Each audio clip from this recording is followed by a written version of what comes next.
Oke, selamat siang, selamat pagi, selamat malam gitu, eee, teman-teman atau Ibu Kiki. Hari ini saya dan kelompok saya akan menjelaskan tentang aktivitas dan iklim matahari. Kelompok saya terdiri dari ada Felicia, ada Axel, ada saya sendiri, ada Muhammad Furqon, dan, M. Iqbal. Oke, buat yang pertama, saya akan menjelaskan tentang, bukti perubahan iklim bumi.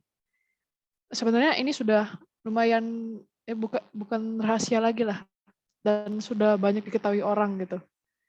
Ya, sudah sering kita dengar juga dan sering kita diajarin dari kecil gitu, kalau misalnya perubahan iklim bumi itu terjadi, bisa kita lihat dari peningkatan suhu global, terus ada naiknya suhu lautan, kenaikan tinggi muka laut.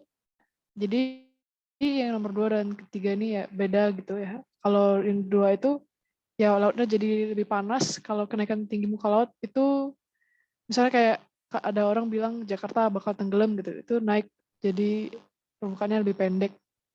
Terus yang keempat ada berkurangnya lapisan es di pegunungan, meningkatnya frekuensi cuaca ekstrim di berbagai belahan dunia, jadi nggak cuma di Indonesia aja. Sebenarnya yang akhir-akhir ini kan sering banjir gitu ya. Terus yang terakhir adalah meningkatnya kadar asam lautan. Nah, kalau misalnya kita sering dengar perubahan iklim itu terjadi karena efek rumah kaca. Nah, efek rumah kaca ini tuh menghasilkan, bukan menghasilkan sih, lebih kayak me, apa ya istilahnya, trap gitu, kadar CO2, jadi diserap sama lautan, lautannya jadi kayak nambah asam gitu. Oke, buat secara grafik kalau misalnya dilihat, ini adalah suhu dunia gitu ya. Beberapa tahun terakhir, kalau dilihat trennya itu kan makin naik, naik. Terus ini buat yang kenaikan tinggi muka laut. Nah, kalau misalnya saya lihat CNN itu pernah meliput kalau misalnya ada ahli yang mengatakan bahwa fenomena kenaikan tinggi muka laut di Jakarta itu salah satunya gara-gara perubahan iklim bumi gitu. Yang terakhir ini adalah data dari NASA. Jadi kayak yang akhir-akhir ini karbon dioksida itu naiknya banyak sekali. Oke, buat yang selanjutnya akan dijelaskan oleh teman saya.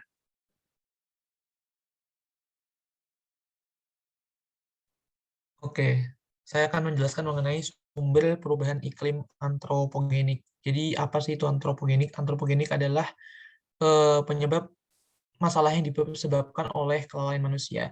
Nah, perubahan iklim itu kebanyakan disebabkan oleh kelalaian manusia.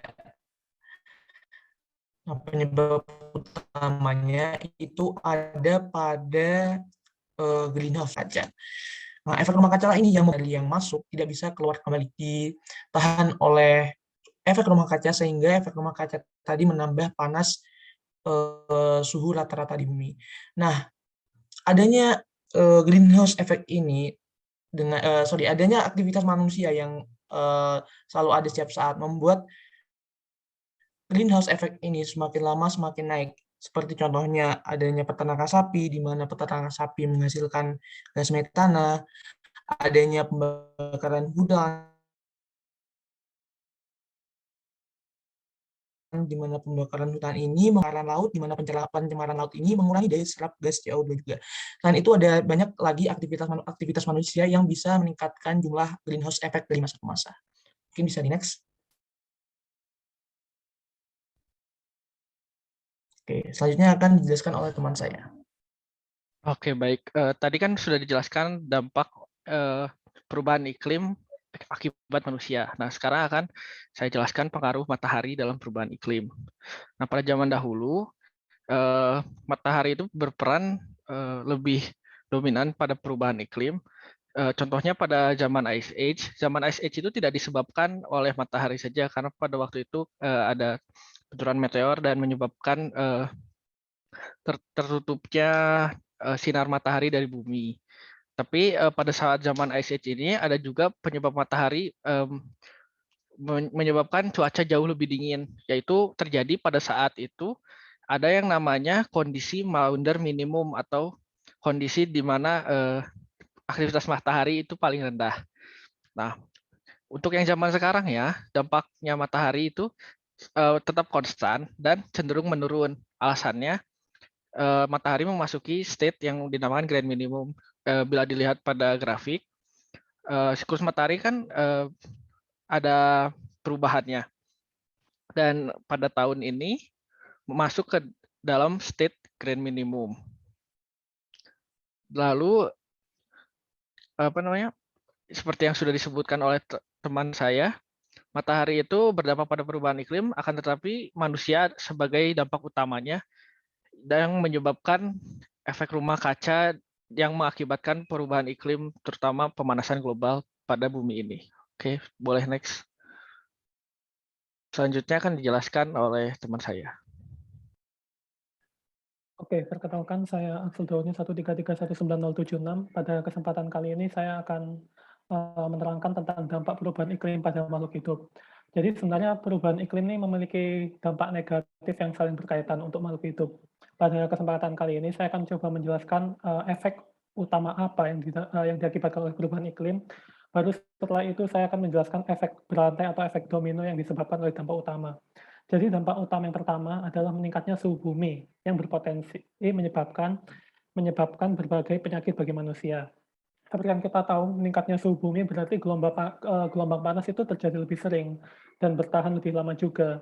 Gelombang panas itu yang seperti yang kita tahu berbahaya bagi kesehatan manusia karena dapat menyebabkan penyakit seperti heat stroke yang dapat menyebabkan kematian. Lalu suhu yang lebih hangat juga dapat menyebabkan reaksi berantai dari perubahan lain di seluruh dunia. Itu karena peningkatan seluruh dunia juga mempengaruhi lautan, pola cuaca, salju dan es, serta flora dan fauna. Seperti yang kita tahu, semakin hangat, maka semakin parah dampaknya terhadap manusia dan lingkungan. Nah, saat bumi ini menjadi lebih hangat, tumbuhan dan hewan yang memerlukan habitat yang lebih dingin, seperti katakanlah di puncak gunung ataupun di kutub utara, mungkin nggak punya lagi, akan tidak memiliki habitat lagi. Karena seperti yang kita tahu, kutub utara merupakan sudah salah satu titik terdingin di bumi. Kalau kutub utara itu memanas, terus hewan yang di situ habitatnya mau pindah kemana, kan gitu. Nah, efeknya jika bumi terus menjadi lebih hangat, diperkirakan seperempat dari semua spesies yang ada di seperempat dari semua spesies hewan dan tanaman yang ada di bumi itu bisa punah dalam 100 tahun. Nah, hal ini tuh bisa tambah parah lagi, karena apa? Karena, seperti yang kita tahu ada ekosistem kan, di mana setiap spesies itu mempunyai peranan di ekosistem, ada yang sebagai sumber makanan, predator, penyerbu, dan sumber pelindungan. Jadi kalau kita kehilangan salah satu aja, satu komponen di suatu ekosistem, itu bakal menyebabkan kerugian yang besar.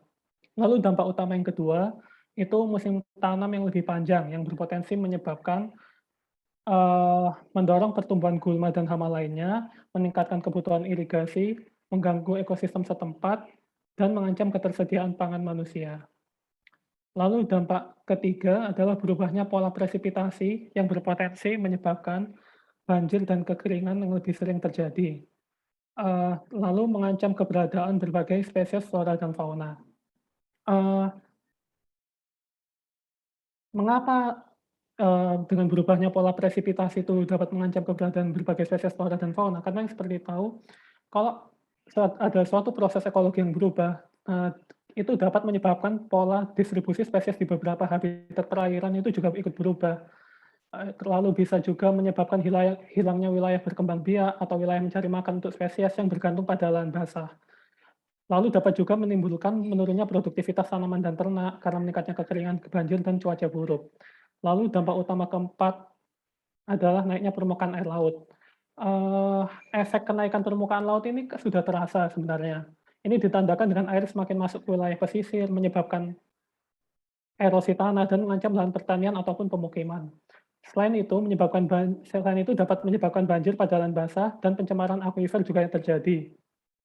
Sehingga mempengaruhi flora dan fauna masing-masing tempat, menyebabkan hilangnya habitat ikan, burung, tumbuhan, dan banyak spesies yang lainnya. Di sisi lain, permukaan laut yang lebih tinggi juga dapat menyebabkan hujan lebat dan angin kencang, melepaskan badai hebat dan fenomena atmosfer besar lainnya yang dapat menjadi ancaman nyata bagi tempat-tempat yang mungkin akan datang. Next. Oke, jadi dapat dilihat di gambar di kiri merupakan efek nyata dari perubahan iklim bumi di Amerika, di mana di Southwest terjadi peningkatan panas, kekeringan, dan wabah serangga, dan semua ini terkait dengan perubahan iklim. Dapat dilihat di situ perubahan iklim menyebabkan kebakaran hutan. Lalu yang kanan itu merupakan daerah Midwest, di mana terjadi hujan lebat dan menyebabkan banjir, dan itu menyebabkan lumpuhnya infrastruktur, kesehatan, pertanian, kehutanan, dan segala macam. Baik, terima kasih. Selanjutnya akan dijelaskan oleh teman saya. Yang terakhir untuk sebelumnya saya perkenalkan diri terlebih dahulu. Saya Felicia Standio dengan NIM 135200050. Yang terakhir untuk mengatasi dampak-dampak dari perubahan iklim yang tadi telah disebutkan, kita dapat melakukan upaya mitigasi dan adaptasi. Nah, upaya-upaya ini merupakan dua hal yang berbeda meskipun dua-duanya harus dilakukan. Mitigasi itu artinya upaya untuk mengurangi sebisa-bisanya agar si perubahan iklim ini tidak terjadi semakin parah. Jadi caranya dapat dengan mengurangi emisi-emisi, lalu menanam hutan dan lain-lain. Lalu untuk adaptasi, ini adalah upaya kita menerima bahwa memang sudah terjadi perubahan iklim dan kita harus dapat beradaptasi dengan lingkungan yang baru yang telah terdampak dengan perubahan iklim. Misalnya dengan mengubah sistem kebiasaan dan lain-lain. Next.